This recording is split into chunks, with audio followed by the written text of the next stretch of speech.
ഉറക്കെ ചൊല്ലുക. ആരാണ് സത്യം? എന്താണ് സത്യം? ബോധപരമായ കുട്ടികളുടെ കാര്യമോ ജീവൻ തെളിക്കുന്ന കള്ളച്ചുടികളോ?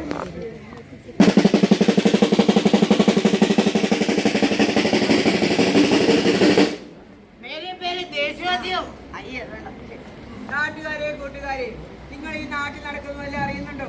നിങ്ങൾക്ക് വെറുതെ വാട്സപ്പിൽ നോണ്ടിക്കൊണ്ടിരുന്നാ മതി. ചിലയിടത്ത് പോകാം, ചിലയിടത്ത് പോയി. അതൊക്കെ അങ്ങ് പണ്ട്. ഇപ്പൊ ഹൈബ്രിഡുകളല്ലേ.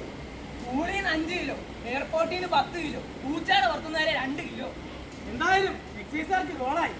എക്സൈസുകാർക്ക് മാത്രമോ? ഇപ്പൊ മീഡിയക്കാർ ഇതല്ലേ ആഘോഷിക്കുന്നത്. മീഡിയക്കാർക്ക് DR, ബ്ലോഗർമാർക്ക് പ്ലേബട്ട്, അപ്പച്ചന്മാർക്കോ ഒരു മനസ്സുഖം. പക്ഷെ നിങ്ങളൊന്ന് ഓർക്കണം, ഈ തോണ്ടിക്കളയുന്ന ഓരോ ലഹരി കേസുകളുടെ പിന്നിലും ശിഥിലമാകുന്ന കുറെ കുടുംബങ്ങളുണ്ട്, ഇല്ലാതാകുന്ന കുറെ സ്വപ്നങ്ങളുണ്ട്, ഇരുട്ടിലാകുന്ന കുറെ കുടുംബങ്ങളുണ്ട്.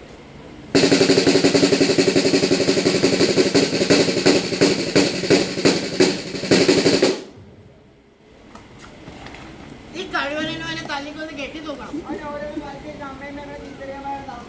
എങ്ങനെ സാധിക്കണ്ട? സ്വന്തം അമ്മയോട് ഇവരൊക്കെ ചവിട്ടിക്കൊല്ലോ.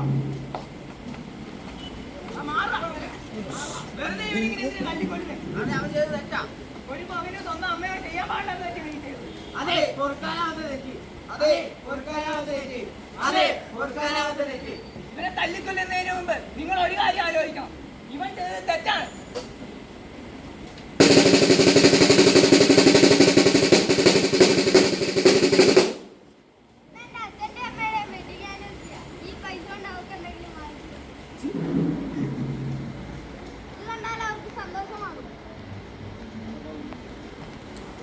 എന്നോടൊരു 100 തവണ പറഞ്ഞിട്ടില്ലേ എന്റെ ഫോൺ നോക്കില്ലേ? എനിക്ക് ബിസിനസ് ആവശ്യങ്ങളുള്ള കുറെ ആവശ്യങ്ങളുള്ള.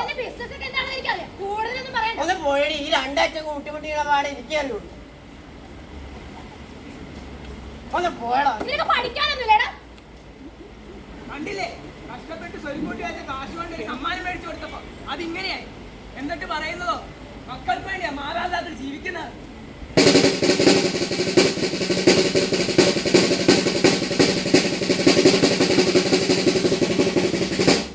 നീ ഇങ്ങനെ വിഷമിക്കലാ, അവള് പോയാൽ വേറെ പെണ്ണുണ്ട്.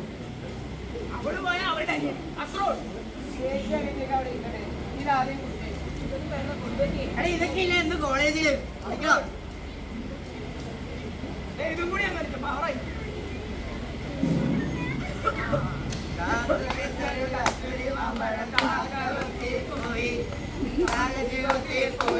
കണ്ടോ എങ്ങനെ ചെക്കന വെളുത്തവന്റെ അവസ്ഥ കണ്ടാ?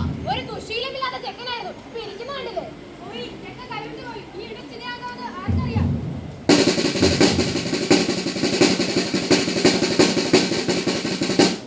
ഭൂവാസികളെ, ലോകം മാറുകയാണ്, നാമം മാറണം. മാറ്റത്തിനനുസരിച്ച് നമ്മുടെ മക്കളെ മാറ്റണം. തോൽവിയെ മറക്കുവാൻ വേണ്ടിയുള്ള ഉപാധിയല്ല ലഹരി. മറിച്ച് ജീവിത സാഹചര്യങ്ങളെ ഒരുത്തി നേടുന്നതാണ് യഥാർത്ഥ ലഹരി.